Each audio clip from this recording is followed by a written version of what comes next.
Assalamualaikum warahmatullahi wabarakatuh. Berjumpa kembali dengan Romlia Pratama. Teman-teman sahabatku semuanya, gimana kabar kalian?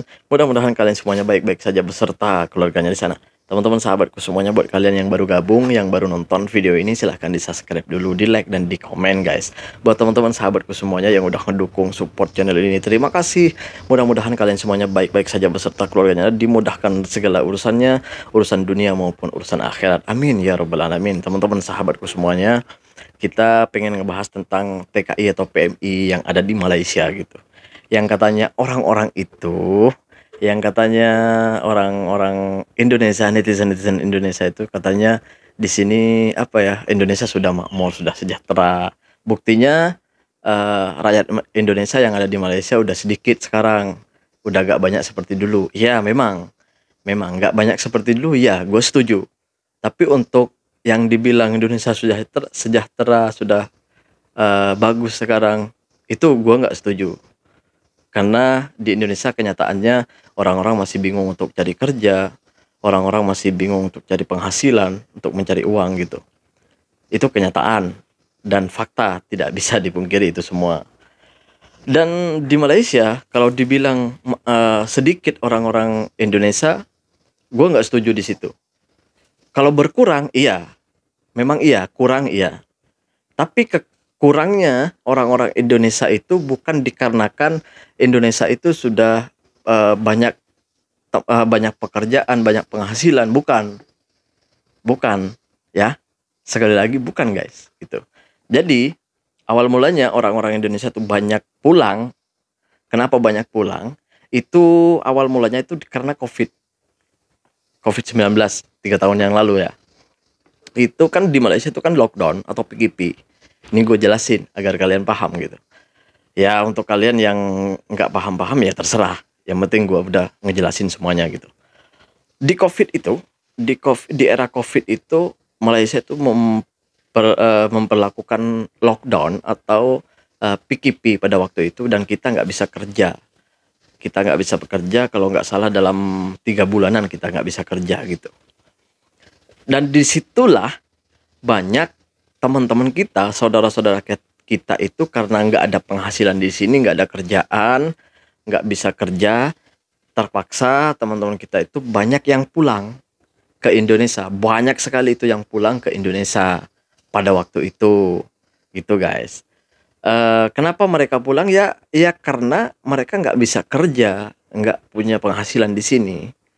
Akhirnya kepulangan mereka itu sampainya di Indonesia itu karena di Malaysia ini waktu itu COVID itu masih teruk, mereka itu nggak bisa balik ke Malaysia, nggak bisa datang ke Malaysia lagi. Sampai banyak sekali yang permitnya itu sampai mati di Indonesia gitu. Sampai nggak berlaku lagi permit itu, permit kerja Malaysianya itu nggak bisa dipakai lagi gitu. Karena sudah lama di Indonesia, dan Malaysia pada waktu itu kok PKP, sudah ada PKPB, ada pokoknya ada kelonggaran untuk bisa bekerja gitu. Itu perbatasan Malaysia itu belum dibuka. Jadi orang-orang yang mau kerja ke sini tuh yang sudah pulang itu nggak bisa masuk lagi ke Malaysia pada waktu itu. Ya itulah, karena permit sudah mati jadi nggak bisa masuk lagi.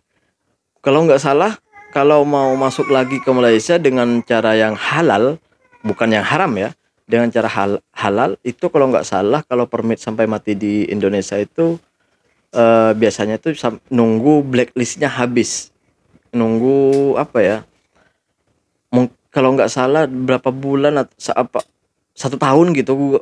Gue kurang paham itu.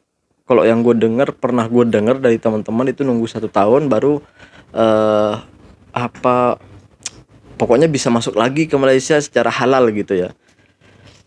Kenapa nggak orang-orang kan biasanya orang-orang Indonesia itu kan masuk secara haram, itu kebanyakan ya, banyak yang masuk secara haram. Kenapa sekarang itu nggak ramai orang yang masuk secara haram atau pati lah gitu, kalau kata orang Malaysia itu pati atau lewat belakang kata orang Indonesia. Kenapa nggak lewat di sana? Sekarang itu udah berkurang orang-orang yang lewat di sana karena Malaysia sejak setelah COVID itu Malaysia ini memperketat atau memperkuat di perbatasannya. Jadi untuk tidak agar orang-orang Pati ini, orang-orang yang mau masuk Pati, orang-orang yang mau masuk secara ilegal itu tidak mudah. Akhirnya orang-orang itu Malaysia memperketat perbatasannya. Jadi seperti itu. Itulah kenapa banyak orang-orang Indonesia itu nggak bisa masuk ke Malaysia gitu. Kan dari dulu kita itu sudah terkenal bahwa orang-orang yang masuk ke sini itu kebanyakan Pati atau pendatang haram tanpa izin, atau disebutnya ilegal kata orang Indonesia gitu. Kebanyakan dari rakyat kita itu yang datang ilegal. Dan perlu kalian tahu, di Malaysia itu bukan sedikit orang-orang Indonesia. Sekarang pun walaupun berlakunya seperti ini, itu bukan sedikit loh. Kita buktikan pada waktu pemilihan umum atau pilihan raya Indonesia yang kemarin di WTC ya. Di WTC aja yang tercatat di apa ya, PPLN ya. Apa ya? Gue lupa itu. Pokoknya di Komisi Pemilihan Umum itu 442.000 sekian gitulah. Jadi 442.000 lebih lah gitu. Coba bayangin, itu dalam Kuala Lumpur aja dengan Selangor itu. Itu yang datang aja guys. Masih banyak lagi teman-temanku tuh nggak datang. Banyak lagi teman-teman kita tuh nggak datang untuk mengundi, untuk mencoblos gitu, untuk datang ke pemilu pada waktu itu, tanggal 11 kemarin. Itu sudah 400.000 lebih gitu, 442.000 lebih gitu yang datang. Itu yang datang gitu. Yang nggak datang itu banyak lagi di KL dengan Selangor. Ini di KL Selangor. Dan data semuanya itu sekitaran 1.700.000 di Malaysia itu. 1.700.000 orang gitu yang ada di Malaysia ini, yang terdaftar di seluruh Malaysia untuk mengundi tanggal 11 kemarin. Coba bayangin, 1.700.000 guys. Itu yang bilang kalian sedikit di sini.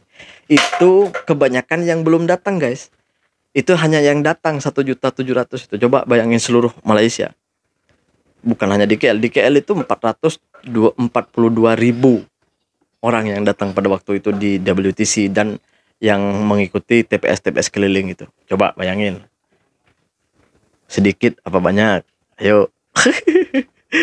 Jadi kalian kalau nggak tahu datanya itu, memang rame banget. Gue ada nge-vlog kok di YouTubeku. Bisa kalian tonton itu. Berapa banyaknya orang-orang gitu kan. Gue nge-vlog dari depan sampai selesai itu. Di tempat itu. Rame banget. Ribuan orang datang, ratusan ribu orang datang. Coba bayangin, masih mau bilang sedikit. Hey, ramai guys. Itu pun banyak yang tak datang ke tempat itu. Yang nggak datang itu banyak. Banyak yang nggak mengundi, yang tak mengundi itu banyak. Masih banyak di luar sana. Gitu. Jadi seperti itulah. Bukan karena Indonesia sudah membaik, Indonesia ada kemajuan lah, alhamdulillah. Tapi bukan seperti yang kalian tuduhkan bahwa rakyat Indonesia nggak ada di Malaysia lagi. Bukan, banyak guys, masih ramai banget di sini gitu, masih ramai lah. Jadi peluang pekerjaan di Indonesia tuh masih kurang. Itu pun kalau gue tanya sama teman-teman yang pernah yang pulang pada waktu COVID itu, saat gue tanyain, mereka tuh sebenarnya pengen kesini lagi, pengen ke Malaysia. Hanya saja sekarang itu tambang untuk masuk ke sini tuh mahal banget gitu. Jadi mereka itu nggak punya tambang untuk masuk ke sini gitu. Ada yang masuk tahun-tahun itu, ada yang masuk, tapi ya itu mahal gitu. Mahal untuk masuk ke sini sekarang, mahal, nggak seperti dulu gitu. Sebelum COVID itu masih oke lah. Setelah COVID nih mahal banget. Itulah kenapa banyak orang yang nggak ke Malaysia lagi gitu. Khususnya di bagian Jawa Timur tuh kan paling banyak gitu. Banyak sekali bagian Jawa Timur tuh banyak sekali. Kalian pasti kalau datang ke Malaysia ini pasti yang banyak yang ditemukan tuh orang-orang Jawa Timur gitu, banyak. Ya jadi itulah alasan kenapa berkurangnya, bukan sedikit ya, gue ulangi bukan sedikit, berkurangnya. Kalau dibilang berkurang, iya berkurang. Itu pun berkurangnya itu karena kebijakan Malaysia sendiri yang memperketat perbatasan-perbatasan mereka agar tidak orang Pati itu tidak gampang masuk, tidak senang untuk masuk ke wilayah Malaysia gitu. Jadi bukan karena di Indonesia sudah sejahtera, bukan. Kalian bisa cek ke kampung-kampung, bisa cek ke kampung-kampung, betapa ininya orang-orang kita masih banyak yang mau makan aja susah, itu masih banyak gitu guys. Jadi sampai di sini gue bukan mau jelek-jelekin negara gue, tapi ini kenyataan, faktanya memang seperti itu gitu. Terima kasih buat semuanya yang udah nonton. Assalamualaikum warahmatullahi wabarakatuh. Mudah-mudahan kalian paham. Jangan lupa sholawat guys.